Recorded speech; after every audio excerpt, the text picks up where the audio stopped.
Hi guys, I'm Ugo Blanco and welcome to Ping Pong Chat. Today we have Joe with us. Thanks Joe for agreeing to be the first guest of this crazy idea. Thank you for having me. Tell us a little bit who you are, who Joe is, and how did you reach to where you are right now? My name is Joseph O'Brien. I am the director of Joe Bryan Media. I am a DJ that plays mostly any music that Trinidadians and most Caribbean people listen to. My journey had a lot of twists and turns. And Where were you born? I was born in Trinidad. Where? Mount Hope Hospital. Okay. Yeah. When I was born in Mount Hope, I had to be incubated for a little bit. But my mom and dad left. My parents left. And when they came back, the staff at the hospital were absolutely shocked that my parents returned for me. The norm at the time, in apparently 95, when I was born, the norm at the time was that anybody born looking like me was abandoned. So the doctors, the nurses, everybody was in total shock. Additionally, growing up, I was told, my family was told by certain medical professionals that I did not have long to live. My grandmother used to like to tell the story that when the doctor told my parents that apparently I picked up a toy and launched it and threw it at his chest. I was like 2 or 3 years old. And he was winded. And he was like, okay, well, you certainly have an arm on him. 30 years ago? Yeah. Yeah. And now I understand you are sort of a star in Trinidad and Tobago. I would not say a star. I mean, I'm known by a lot of people see me around. Even before DJing, I was on the news. I was in the newspapers. My first time, I think, in the media, in mainstream media, I was 3 years old. Okay. I have a newspaper article. I never read it.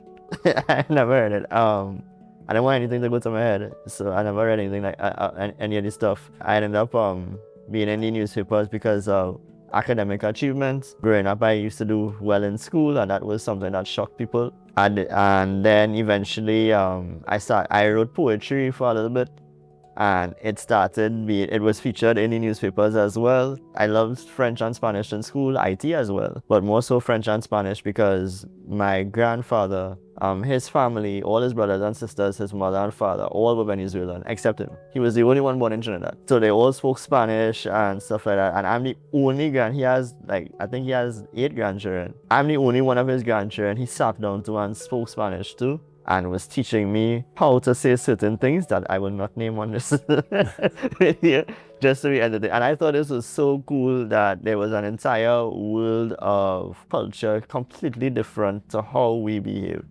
And that had me for a very long while passionate about learning foreign languages. My grandfather would then rent out rooms in the house to French-speaking people, because part of their education would require them to go to an English-speaking country to stay for a bit. And he rented his rooms to them. So I learned French from that too, right? That's why you studied French and Spanish in university. Yeah, studied it for a couple of years. I loved French literature based on growing up with the Spanish and stuff. I think I read a study that some people switch personalities when they switch languages, and I do that. When I speak Spanish, I'm a bit wild, a bit like, because it reminds me of my grandfather, and we talking old, what we would call in Trinidad old talk. So that side of me will come back. The French side of me would, because I learned French in school with the literature, would come out and be a little more political. Now, as a father, right? What scares you the most? Oof, man. I think I only felt real fear when my first daughter was born. The sense of responsibility, the sense that human being depends on me. It feels like you read my mind, because I think I'm an optimistic person. I always see the glass half full and positive, energetic. I think I've been very lucky in my life in many ways. But now is the first time that I'm starting to feel uncertain about the future of the planet. And their future as well. And therefore their future. But for them, I'm worried. I'm worried because of climate change. Yeah. I'm worried about polarization in the world, like you are with me or you are my enemy. Yeah. There's Ooh. no middle ground anymore.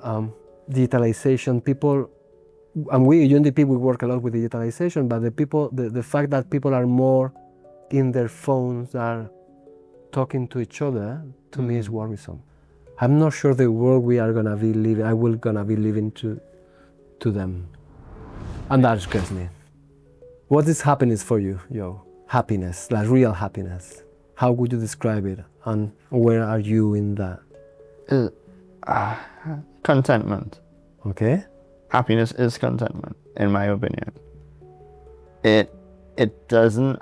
I've seen it for myself where people blame things going on in the environment on being they blame that their depression on things going on in the environment or things going on with their families or whatever the case. Then I see those problems disappear and the people are still unhappy. And I realized long ago that it's okay to want more, but you have to also be, as you were saying recently, you have to be content with what you have, because your mind is a powerful thing. Whatever you speak into existence becomes reality. I really believe that human beings. I have struggled with anxiety myself for a few years, and I've realized that while listening to the anxiety, the way things progress, everything fell into place where I created the truth behind the anxiety. I'd be worried about this, so I would avoid this and avoid that, and I end up back exactly into what I'm afraid of. Can I ask you something very straight? And Sure, man.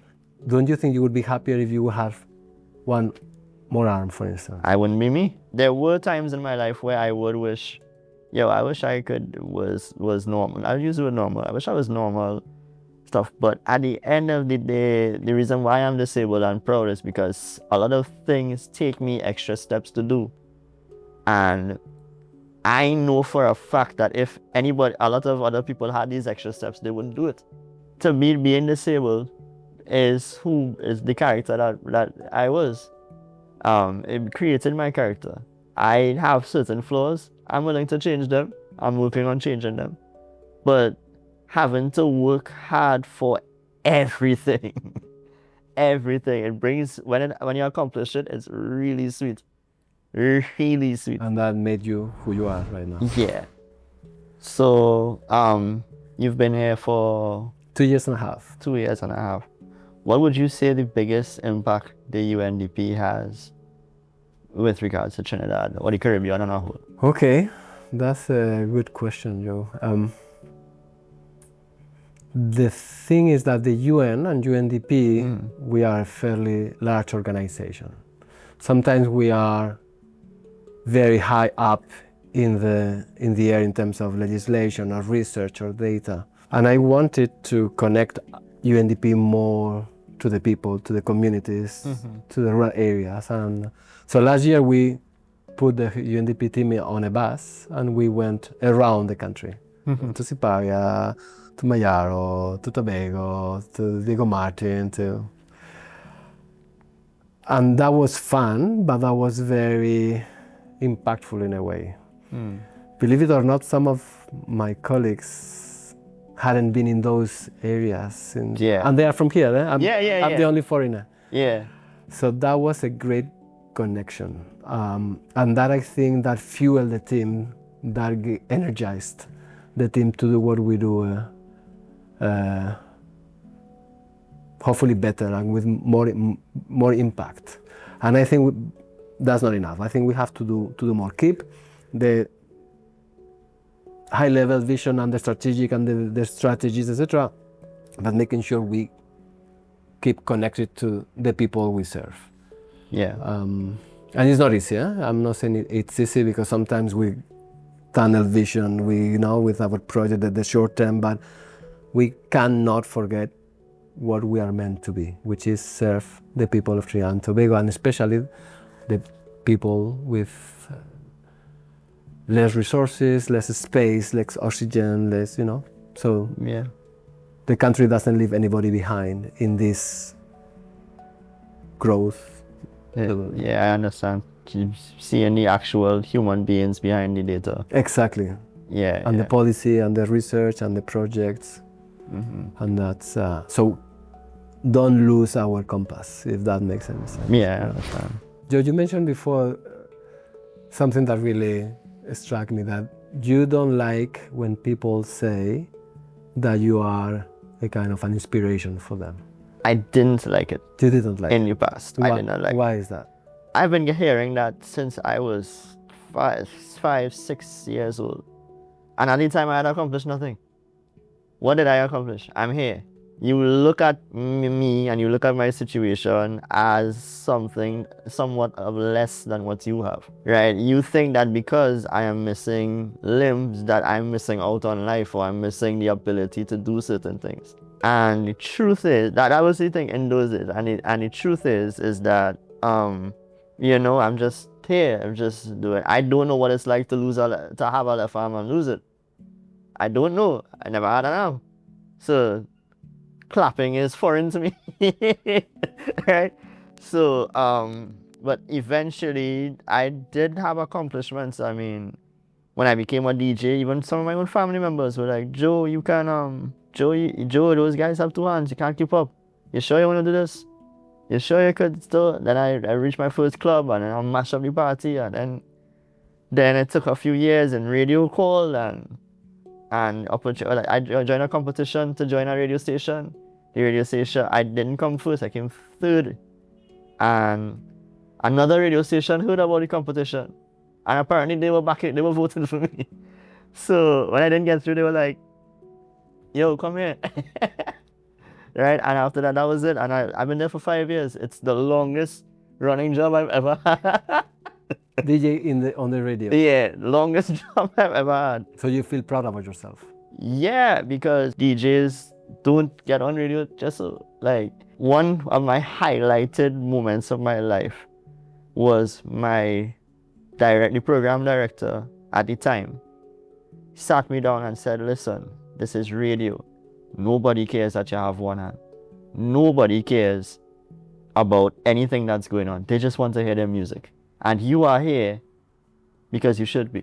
And that was the first time I felt like, yeah. It's like, all right, I bad. He was totally right, yeah. Yeah, I was like, okay, well, yeah, he said the public doesn't care. They don't care you have one. And you having a bad day today, they don't care. They just, you're here because you're supposed to be. That just blew my mind. And some people might say, well, why would he tell you something like that, whatever. But like, it's something that I've been waiting to hear my whole life. I'm glad somebody finally held me to the standards that everybody else had. It's the same standards. Yeah, and in my field, to be held in those standards there, of all places, hell yeah. You work at the UNDP, yes. the UN, right? Yes. Is it a job that, you sort of, like, it's sort of, after you got your education and your qualifications, it sort of came to you? Or is it something that you set your mind to? I was one of those kids that had a very clear objective. I wanted to change the world, or to make it a better place. Mm-hmm. That was the Ugo, 16 years old Ugo, right? Mm-hmm. So I thought, okay, how can I contribute to a better world? So I thought, I'm going to study political science. I'm going to become a politician. I was obviously totally wrong with that thinking, right? Yeah. But in the university, I realized that the UN, United Nations, was perhaps the best space to contribute to that better world. And within the UN, UNDP was, at that time, and I think it is, the best platform to do that. So I wanted to contribute to a better world. I didn't really know how until I finished university. I started with NGOs, I worked with my government, and then I got a scholarship, basically, to be an intern in UNDP almost 20 years ago. And yeah, and that's how I ended up here. So what would have been your second choice? My second choice, medicine. Now I help people, or I think I contribute to improve the life of people, but from in a very indirect way, with working with legislation or projects or programs. But a doctor can, if you have a pain, you can help that Pain, yeah. right away. Or that's at least how I think it. The United Nations was a goal of mine Okay. quite a while. Like when I realized languages, I just wanted to be an interpreter and learn the cultures and stuff like that. I fell into teaching. Okay. And I fell hard. I fell really hard. The UN, it's in my opinion, a great institution, but also family-wise also has some. So you have to make sacrifices because for us, we change countries every 4 or 5 years from scratch. Yeah. I say that when I came to Trinidad and Tobago, I didn't know one single person in this country. And that's kind of that's a big jump, especially when you come with family with small children as I have. I didn't even know the schools or nothing. Yeah, I would be shocked because I grew up here. I had people my whole life. Certain people I've known since, I can't say since I was small because I am small. But yeah, I can't picture being like just shifting my whole life for a while. Even though the opportunity came, my father went to, and my brothers and 2 of my siblings and my stepmom went to Canada recently. Yeah. I want to see the world, but I love Trinidad. Imagine God is sitting next to you. Yeah. And he's going to answer. Yeah. Regardless of your religion, etc. If you could ask him something, what would you ask him? I could give me some tips for like the stock market and stuff. No, but for real, like I would ask him, what were we really designed for? What did you design human beings for? I have friends who try to live outside of the system. They live around their garden, they eat off of their land, their garden, their fruits and stuff, and they were like, they don't even work. They're like, we're not meant to live like this, and I have my stuff here, my property, my trees, I live off the land, I don't need it. Why am I continuing this hustle and bustle? He doesn't need the most expensive anything. Those kind of, I have a lot of, like, about 3 friends like that. Out of the system. Yeah, completely out. Right? Build their own house, but stuff around in the environment, like, those YouTube videos you'll see. And it would always shock me that they have no value for education whatsoever. Right? And because they see it as, they were heavily pressured with it. And to the point where it almost broke them. So as they got older and they got a choice, the first choice was, nope, I out to that. Right? I cannot do that. Nature has no handicap access. You got a point there, yeah. Yeah, but I do admire them for that. I do admire them for that. They don't even need to look look good or whatever. They have clothes on their back, they have food, they have their house. Are they happy? It seems so. If there was one topic that you think people don't pay attention to, but it needs attention, what is that topic? Why is it that? So I don't think people pay attention to the small things, to the importance of the small things. We try to focus on the big picture and we miss the value of everyday gems, spending time, the air conditioning, the hot water in the shower. We take things for granted until we lose them. With a friend of mine, we always have a joke. Every time we see it, like, I ask him, how is your tooth pain? And he will say, I don't have a tooth pain. Exactly. Be grateful because you don't have a tooth pain. But we only think about our teeth when we have a problem, right? Yeah. So that idea of appreciating and enjoying the everyday little treasures we have, I think this is something we are not doing enough attention. Thank you, Joe, for agreeing to this experiment. Thank you for having me. And it's been a pleasure, and I look forward to hearing you. And being part of the fun. Okay, colleagues, thanks for watching. I hope this was as interesting and relevant for you as it was for me. Thanks, Joe, again, and look forward to the next conversation in the ping pong chat.